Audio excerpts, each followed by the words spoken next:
Le combiné froid du téléphone public pèse lourdement dans sa main gigantesque, un point de contact anodin avec un monde qu'il vient de ravager. Nous sommes en avril 1973 et la voix qui s'échappe des lèvres d'Edmund Kemper est d'un calme déconcertant, presque professoral.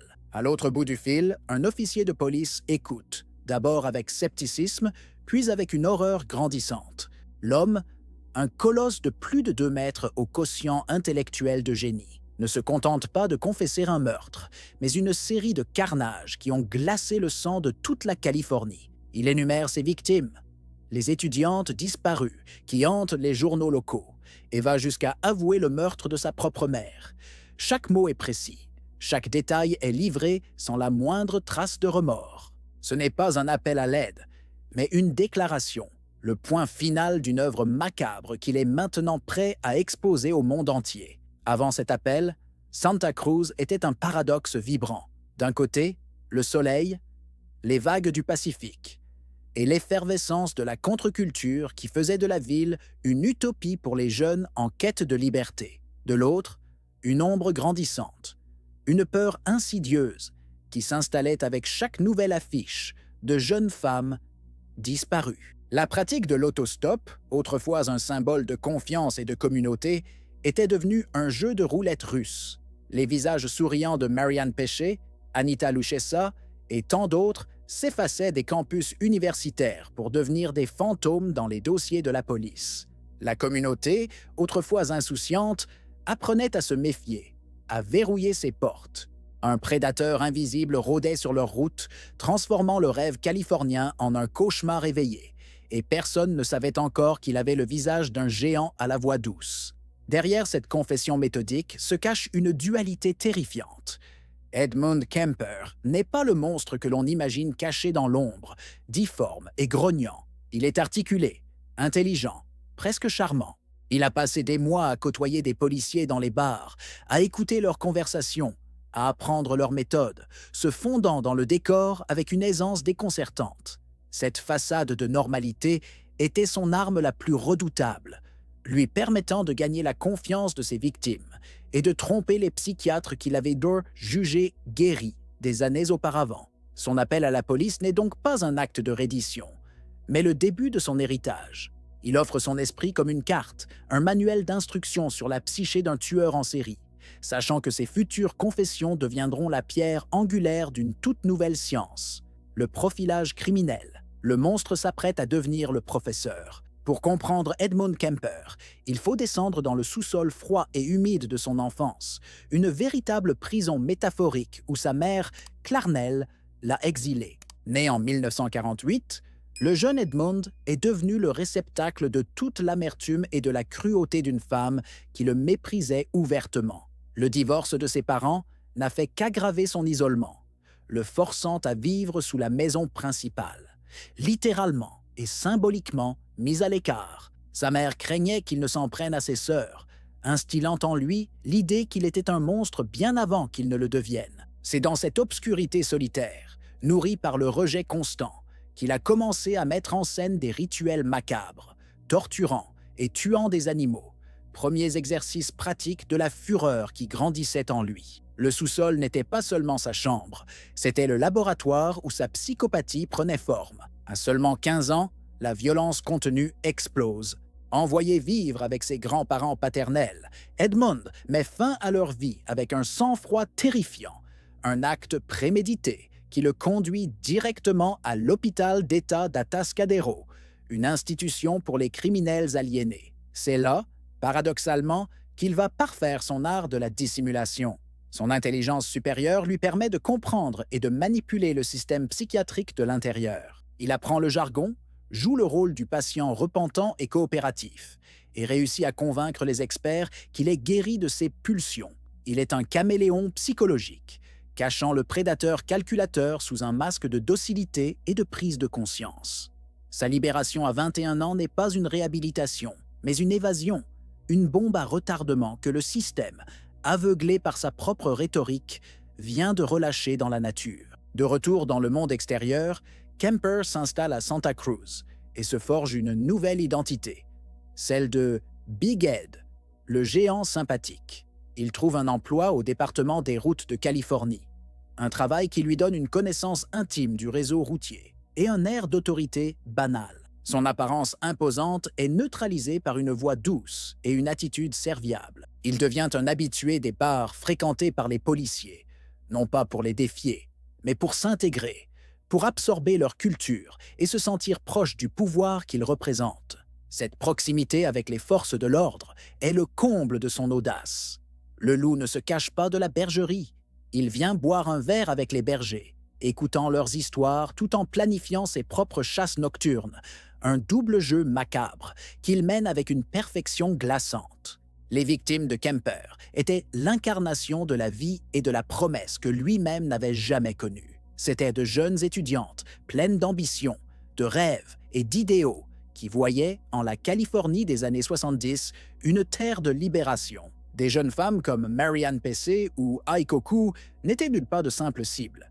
Elles symbolisaient une forme d'autonomie et d'indépendance féminine que Kemper, façonné par la haine de sa mère, cherchait à anéantir.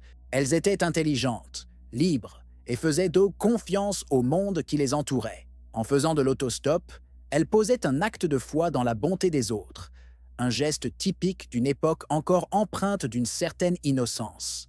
C'est cette lumière, cette vitalité, que Kemper voulait posséder et éteindre, projetant sur elle la rage qu'il nourrissait contre la première femme de sa vie. Le piège se refermait toujours de la même manière, avec une simplicité effroyable. Sur le bord de la route, une jeune femme voyait s'arrêter un véhicule banal, conduit par un homme à l'allure rassurante malgré sa taille. Il n'y avait aucune raison de se méfier. Sa voix était posée, son discours intelligent. Il offrait une conversation agréable, un trajet sûr vers leur destination.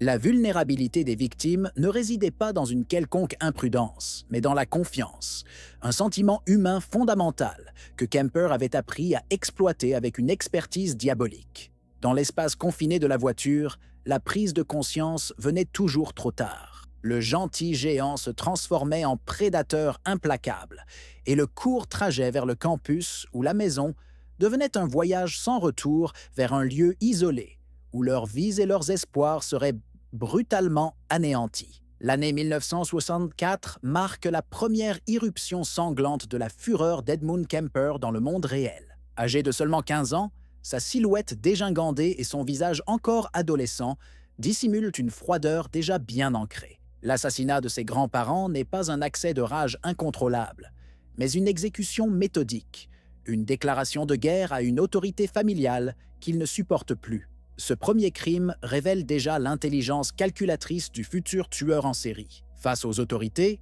il n'offre pas de résistance, mais une performance étudiée, un mélange de confusion et de regret fin, qui lui ouvre les portes de l'hôpital psychiatrique d'Atascadero plutôt que celle d'une prison pour mineurs. Il a déjà compris que le système est une machine dont il peut apprendre à déjouer les rouages, et que le masque de la folie est un excellent camouflage pour une lucidité meurtrière. Les 5 années passées à Atascadero ne sont pas une période de rédemption, mais une phase d'apprentissage intensif. Loin de se soigner, Kemper se perfectionne. Il dévore la littérature psychologique, devient l'assistant des psychiatres et apprend à parler leur langage avec une aisance qui les bluffe. Il devient le patient modèle, celui qui analyse ses propres pulsions avec une objectivité désarmante, tout en cachant soigneusement la véritable nature de ses fantasmes. Son QI élevé lui permet de construire une narration crédible de sa guérison, à tel point qu'il parvient à convaincre la commission de le libérer en 1969. Malgré les avis contraires de certains médecins plus méfiants, le système a échoué. Il a pris un jeune meurtrier et l'a transformé en un prédateur sophistiqué, armé d'une connaissance approfondie des failles de la psychologie et de la justice. La période entre 1969 et 1972 est celle d'un calme trompeur, une cocotte minute de haine prête à exploser. Forcé de retourner vivre chez sa mère Clarnell à Santa Cruz, Edmund est replongé dans l'environnement toxique qu'il a construit. Chaque jour est une nouvelle humiliation, une piqûre de rappel de son statut d'enfant monstrueux. En apparence, il mène une vie normale, mais à l'intérieur, ses fantasmes de meurtre, de décapitation et de nécrophilie deviennent de plus en plus prégnants, une échappatoire mentale à la tyrannie maternelle. La tension dans la maison est palpable. Il est un géant contraint à l'impuissance, un prédateur en cage qui attend son heure. C'est durant ces années que son plan macabre prend forme, sa haine pour sa mère se préparant à être projetée sur des cibles de substitution. Le 7 mai 1972, la chasse commence. Marianne Pesce et Anita Luchessa, deux étudiantes faisant de l'autostop, sont ses premières victimes. Le mode opératoire, qui deviendra sa signature macabre, est déjà en place. Il les repère, gagne leur confiance avec sa voix douce et son attitude posée, puis les conduit dans un endroit isolé. Là, le masque tombe, révélant le monstre. L'horreur de ses actes ne s'arrête pas à la mort. Il ramène les corps à la maison, dans l'appartement qu'il partage avec sa mère. Un acte de défi ultime. C'est dans le secret de sa chambre qu'il s'adonne à ses rituels de démembrement et de nécrophilie. Une profanation abjecte qui lui procure ce sentiment de pouvoir et de possession totale qu'il a toujours convoité. Le cycle infernal est enclenché. La brutalité de Kemper est ritualisée, presque scientifique dans son exécution. Chaque meurtre est une tentative de perfectionner son fantasme, de capturer et de posséder l'essence de ses victimes. Le retour des corps dans son espace de vie, au nez et à la barbe de sa mère, est un élément central de sa psychologie. C'est une manière de souiller l'autorité de Clarnell, de faire entrer la mort et le chaos dans son univers aseptisé et contrôlant. Les restes de ses victimes, parfois cachés dans son placard ou même dans le coffre de sa voiture garée devant la maison, sont les trophées secrets de sa double vie. Personne ne se doute que l'homme qui part travailler chaque matin pour le département des routes est le même qui, la nuit, dissèque des corps humains dans la baignoire familiale. Alors que les meurtres s'enchaînent entre 1972 et 1973, avec les disparitions d'Aiko Koo, Cindy Shaw, Rosalind Thorpe et Alice Liu, la panique s'empare de Santa Cruz. La ville, autrefois un havre de paix, se transforme en forteresse de la peur. Les médias la surnomment la capitale mondiale du meurtre. L'enquête policière piétine, incapable de relier ces disparitions. Les autorités cherchent un fantôme, un prédateur insaisissable, alors que le coupable est sous leurs yeux, partageant parfois un café avec eux au comptoir d'un dîner. L'incapacité de la police à dresser un profil cohérent est la meilleure protection de Kemper. Il est trop grand, trop intelligent, trop normal pour correspondre à l'image qu'ils se font d'un tueur d'étudiantes. Le 20 avril 1973, Kemper décide de s'attaquer à la source originelle de sa rage. Le meurtre de sa mère, Clarnell, est le point culminant de toute son existence. Il attend qu'elle dorme et la frappe à la tête avec un marteau, un acte d'une violence primitive et symbolique. Il la décapite ensuite, utilisant sa tête comme cible pour un jeu de fléchettes, une profanation grotesque qui illustre la profondeur de sa haine. Pour effacer tout témoin de sa relation avec elle, il invite ensuite sa meilleure amie, Sally Hallett, et l'étrangle. Après ces deux meurtres, un calme étrange s'empare de lui. La mission de sa vie est accomplie. La tension qui l'a animé pendant des décennies s'est dissipée. Le monstre n'a plus de raison d'être. La suite est une fuite sans but. Une errance à travers le pays qui se termine par une prise de conscience.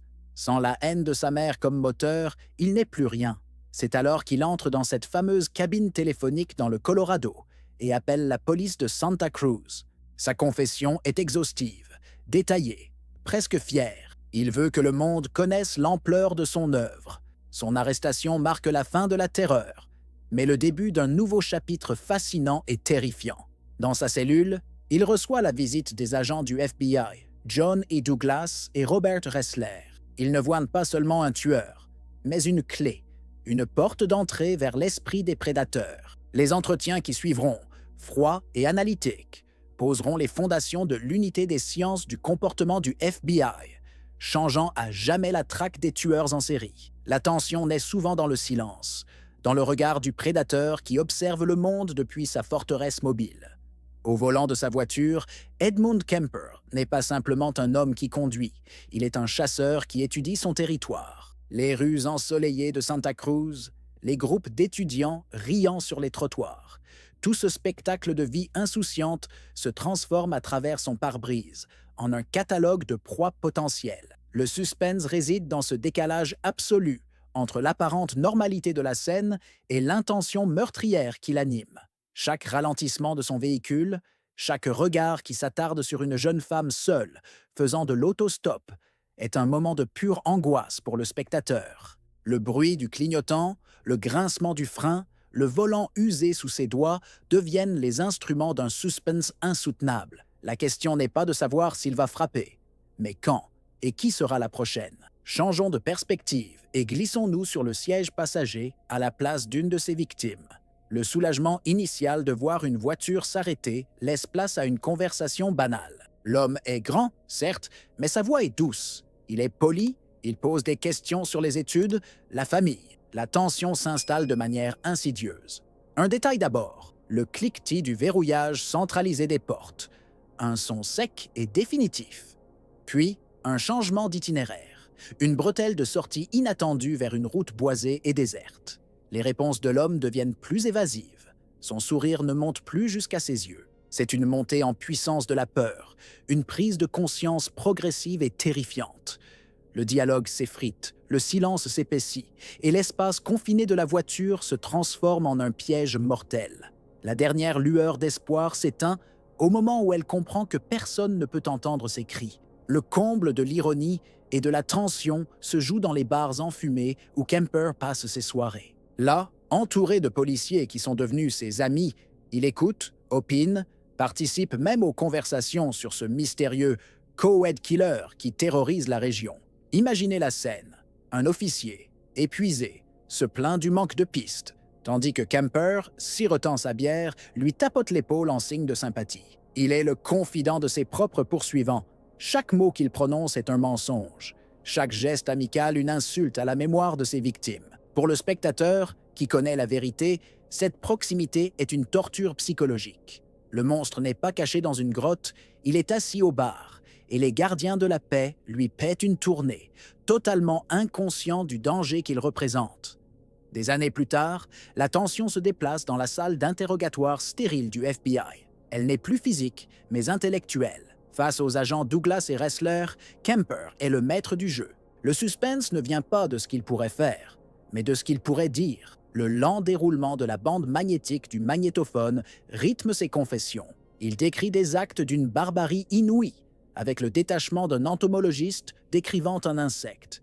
Il fait des pauses, fixe ses interlocuteurs, savourant visiblement leur malaise et leur fascination. Il distille les informations, force les profileurs à poser les bonnes questions, les guidant à travers le labyrinthe de sa propre psyché. La tension est palpable. Jusqu'où ira-t-il dans les détails? Quelle vérité monstrueuse va-t-il révéler à la prochaine question? Pour comprendre comment le danger a pu grandir sans être stoppé, il faut revenir en 1969, au moment de sa libération d'Atascadero. La tension est ici rétrospective. On peut imaginer la scène d'une commission de libération, où des psychiatres bienveillants vantent les progrès du patient Kemper, son intelligence, sa prise de conscience. Mais un médecin, plus âgé, plus sceptique, exprime ses doutes. Il parle d'un vide dans le regard du jeune homme, d'une conformité trop parfaite pour être honnête, d'une froideur que les tests ne peuvent mesurer. Ces avertissements sont balayés, qualifiés de trop prudents. La décision est prise à la majorité. Kemper est libéré. Pour le spectateur, cette scène est déchirante. Nous savons ce qui va suivre. Nous connaissons le nombre de vies qui auraient pu être épargnées si cette seule voix discordante avait été écoutée. La porte de l'institution s'ouvre, libérant non pas un homme guéri, mais une catastrophe annoncée. Au cœur de la psyché d'Edmund Kemper se trouve la figure écrasante de sa mère, Clarnell, véritable architecte du monstre. Sa cruauté n'était pas seulement physique, mais une torture émotionnelle constante, un travail de sape systématique de l'identité et de la masculinité de son fils. En le rabaissant sans cesse, en le qualifiant de cinglé et en l'isolant dans le sous-sol, elle a créé en lui un vide abyssal et une rage narcissique inextinguible. Chaque meurtre d'une jeune femme était, en réalité, une répétition symbolique du matricide qu'il fantasmait depuis des années. Il ne tuait pas des inconnus. Il anéantissait les multiples avatars de sa mère, cherchant désespérément à détruire l'emprise psychologique qu'elle avait sur lui. Ces crimes n'étaient donc pas des actes de folie aléatoires, mais les conséquences logiques et terrifiantes d'une haine fondatrice, méticuleusement cultivée depuis l'enfance. La nature effroyable de ces actes, notamment la nécrophilie et la décapitation révèlent une quête pathologique de pouvoir absolu. Pour Kemper, une femme vivante était une menace. Elle pouvait le juger, le rejeter, le dominer comme sa mère l'avait fait. Une femme morte, en revanche, devenait un objet qu'il pouvait entièrement posséder, sans contradiction ni résistance. La nécrophilie était l'expression ultime de ce désir de contrôle total, une relation perverse où il était le seul maître. La décapitation, quant à elle, était un acte symbolique puissant. Il s'agissait de faire taire la voix féminine critiquante et castratrice qui le hantait, tout en s'appropriant la tête, siège de l'identité, comme un trophée. Sa violence n'était pas seulement destinée à tuer, mais à déshumaniser, à transformer ses victimes en simples extensions de son pouvoir. Le contexte social de Santa Cruz dans les années 1970 a fourni à Kemper un terrain de chasse idéal. La ville était un bastion de la contre-culture, un lieu où la confiance, la liberté et l'ouverture d'esprit étaient des valeurs cardinales. L'autostop était plus qu'un moyen de transport. C'était un acte de foi en la communauté. Kemper a exploité cette innocence pour en faire une arme. Il s'est servi de la confiance ambiante pour attirer ses victimes dans son piège. Ces crimes n'ont pas seulement brisé des vies, ils ont fracturé un idéal social. La peur qu'il a semée a empoisonné l'utopie hippie, remplaçant la camaraderie par la méfiance. En ce sens, Kemper n'est pas seulement un tueur en série, mais aussi le fossoyeur d'une époque, un sombre rappel que les prédateurs les plus dangereux prospèrent là où la vigilance est la plus faible. Les institutions de l'époque portent une lourde part de responsabilité dans la tragédie. Le système psychiatrique, d'abord, a fait preuve d'une naïveté coupable. Aveuglé par le QI élevé de Kemper et sa capacité à mimer la guérison, les experts l'ont libéré en le croyant réhabilité, incapable de sonder la profondeur de sa psychopathie. Ensuite, les forces de l'ordre, dépourvues des outils de profilage modernes, étaient complètement dépassées. Elles cherchaient un monstre stéréotypé, un marginal visiblement dérangé, et non un homme articulé, intégré, qui fréquentait les mêmes lieux que les policiers. Cette double faillite, celle de la psychiatrie qui n'a pas su le contenir et celle de la police qui n'a pas su le voir, a laissé le champ libre aux prédateurs. Kemper a prospéré dans les angles morts d'un système qui n'était pas préparé à affronter un mal aussi intelligent. L'aspect le plus troublant d'Edmund Kemper reste cette coexistence effrayante entre une intelligence quasi géniale et une dépravation totale. Il n'était pas un fou déconnecté de la réalité. Au contraire, il était hyper rationnel, capable d'analyser ses propres actes avec une précision chirurgicale, tout en étant complètement dénué d'empathie. Cette dissociation, cette capacité à compartimenter sa vie de citoyen ordinaire et celle de bourreau, est la véritable signature de sa monstruosité. L'affaire Kemper nous oblige à regarder en face une vérité dérangeante. Le mal n'est pas toujours le fruit de la folie. Il peut aussi être le produit d'un esprit lucide, d'une volonté consciente et d'un choix délibéré. La frontière entre la raison et l'abjection n'est pas un mur, mais une ligne effroyablement mince que certains, comme lui, choisissent de franchir. Le point culminant de la vie et de la fureur d'Edmund Kemper a lieu dans le silence nocturne du 20 avril 1973. Ce n'est pas une explosion de rage, mais l'aboutissement glacial d'une vie de haine contenue. Le meurtre de sa mère, Clarnell, est un rituel macabre, exécuté avec une précision chirurgicale. Il attend qu'elle soit endormie, vulnérable, dépouillée de l'autorité écrasante qu'elle a exercée sur lui toute sa vie. Le marteau qu'il brandit est plus qu'une arme, c'est le sceptre de sa libération, l'instrument qui va enfin le délivrer de sa tortionnaire psychologique. L'acte est brutal, rapide et suivi d'une profanation qui dépasse l'entendement. En s'acharnant sur son corps, il ne tue pas seulement une femme, il anéantit le symbole de sa propre impuissance, mettant un point final sanglant au conflit qui a défini toute son existence. Une fois sa mère et son ami Sally Hallett assassinés, la tempête qui faisait rage en lui s'apaise. La haine qui était son unique carburant s'est consumée, le laissant dans un vide existentiel terrifiant. Sa fuite n'est pas celle d'un homme qui a peur d'être pris, mais l'errance d'une âme sans but.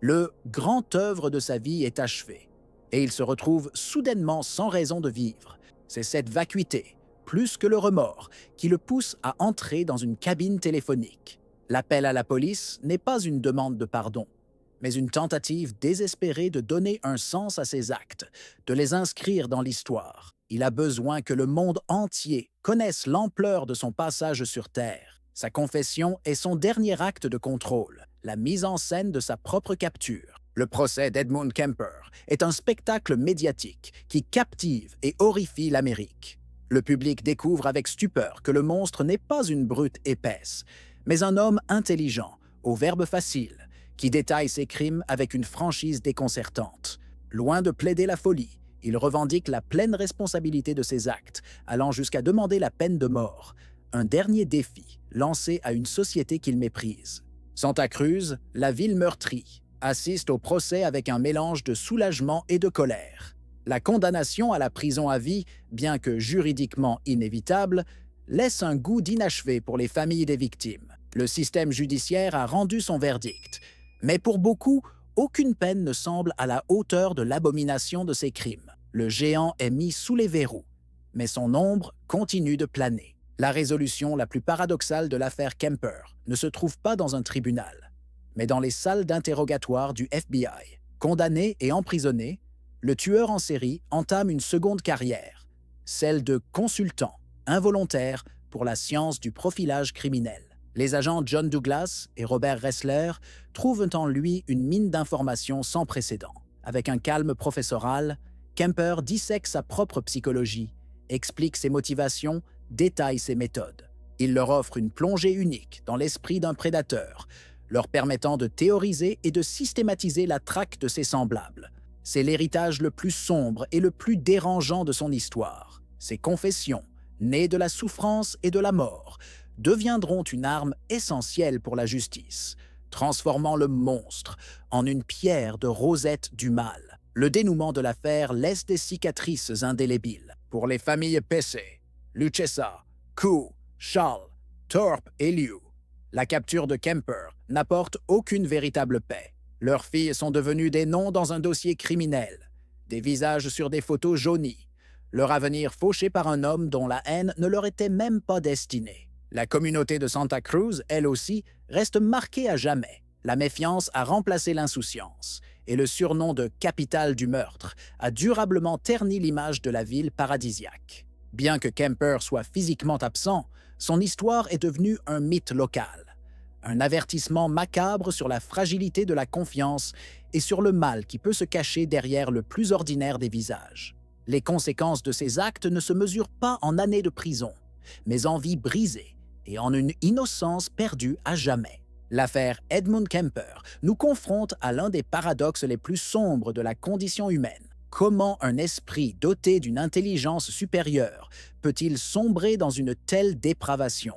Ces confessions, d'une clarté terrifiante, représentent un héritage empoisonné. D'un côté, elles ont ouvert une fenêtre sans précédent sur l'abîme psychologique des tueurs en série, offrant aux forces de l'ordre des outils de profilage qui, aujourd'hui encore, permettent de traquer et d'arrêter les prédateurs qui se cachent parmi nous. De l'autre, elles nous rappellent le coût effroyable de cette connaissance, payée par le sang de 8 innocents. L'histoire de Kemper n'est donc pas seulement le récit d'un monstre, mais une interrogation glaçante sur la nature du mal, nous laissant avec cette inquiétante certitude que la frontière entre la raison et la folie, entre le bien et le mal, est une ligne effroyablement et dangereusement mince.